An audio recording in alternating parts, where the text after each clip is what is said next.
yang lahir atau dia sejak lahir sampai dewasa betah hidup sendirian.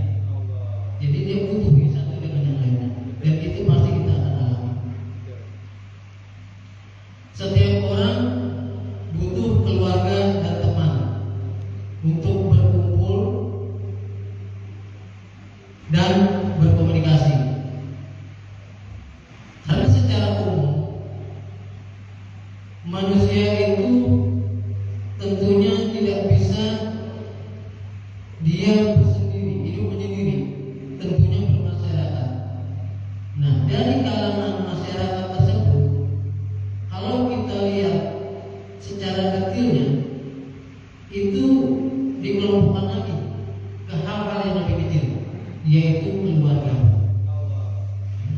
Di mana keluarga ini adalah merupakan salah satu kelompok masyarakat sosial terkecil yang ada di lingkungan masyarakat. Sehubungan dengan hal tersebut, oleh karenanya wajib bagi kita untuk menjaga dan memelihara kerukunan antar hidup bertetangga. Kita bisa diulangi, Pak. Antar hidup bermasyarakat terhadap kita bertetangga dulu, ya, Pak. Karena selama ini yang kita alami, kita hidup bertetangga dan sering terjadi gesekan-gesekan yang pada akhirnya nanti timbul perpecahan yang menyebar ke masalah sosial masyarakat. Dalam hadis Rasulullah SAW bersabda, "Man kana yu'minu billahi wal yawmil akhir falyukrim jarah." Artinya, barang siapa yang beriman kepada Allah dan hari akhir, maka hendaklah dia memuliakan tetangganya.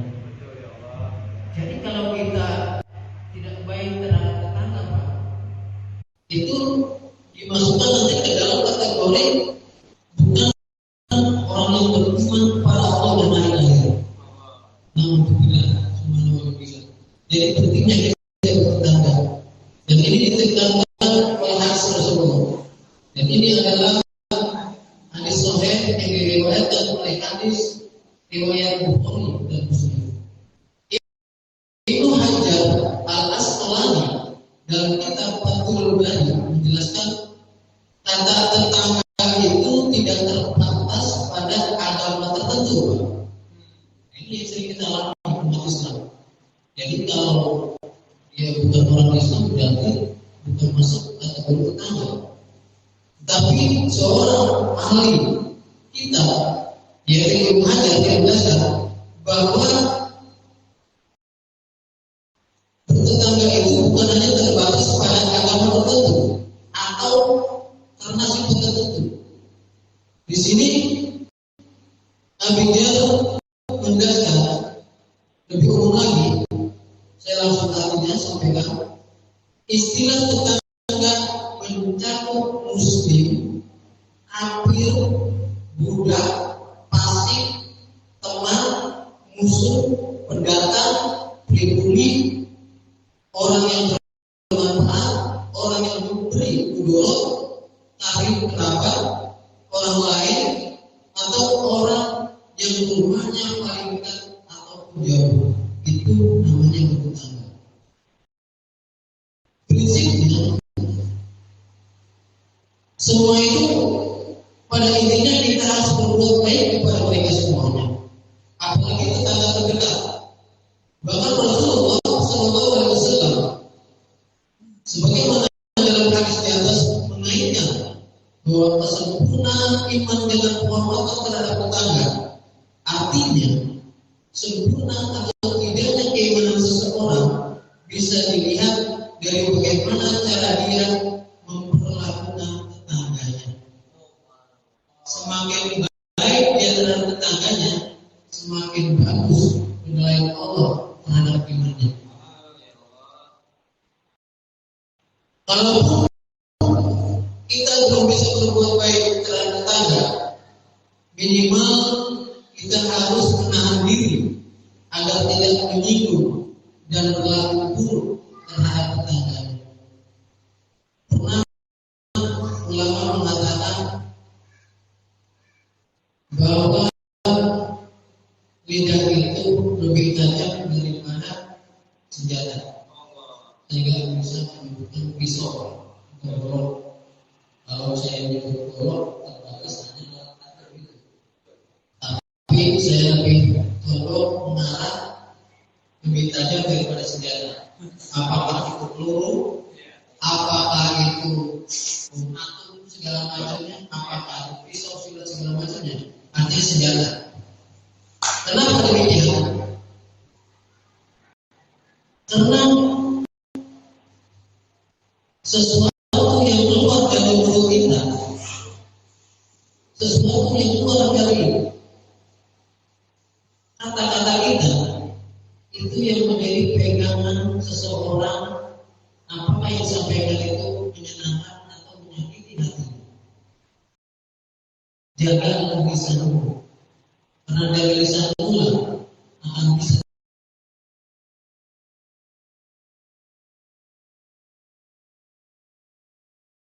lisan mula akan hancur masyarakat ini.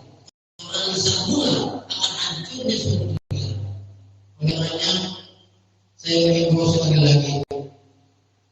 Hadis ini sudah nyata-nyata, jelas disampaikan oleh Nabi bahwa wajib kita berlaku baik terhadap tetangga.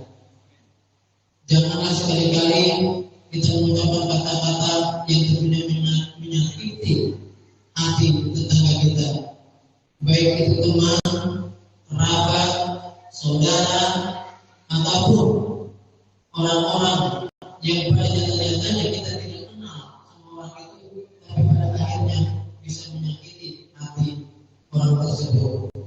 Sebagai begitu untuk penyampaian hari ini, insyaallah hari ini kita ada undangan untuk tahlil di almarhum Bapak Yahya. Saya tutup dengan sebuah hadis Rasulullah Sallallahu Alaihi Wasallam. Wallahu la yu'minu wallahu yu'minu wa la yu'minu wallahu la yu'minu kila wa man ya Rasulullah qala alladhi la ya'manu zaruhu biwa'ika. Demi Allah tidak beriman, demi Allah tidak beriman. Ini berulang lagi, ini Nabi yang menyampaikan. Demi Allah tidak beriman, demi Allah tidak beriman, demi Allah tidak beriman.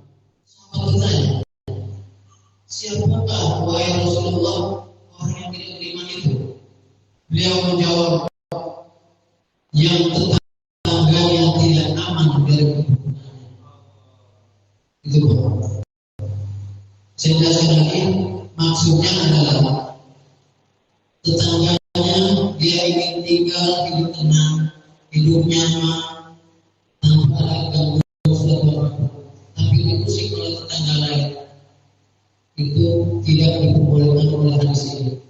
Artinya apapun yang kita lakukan, apapun yang kita ucapkan, baik itu tindakan, ucapan berat ataupun segala macam yang kita lakukan, jangan sampai menyakiti tetangga di sebelah kita. Cuma itu yang bisa saya sampaikan. Kurang lebihnya mohon maaf. Mudah-mudahan saya sampaikan sedikit ini bermanfaat untuk kita semuanya, dan mudah-mudahan apa yang saya sampaikan ini untuk menjaga kita selaku manusia, selaku masyarakat sosial yang tentunya kita tidak bisa hidup sendiri, tapi kita hidup bermasyarakat.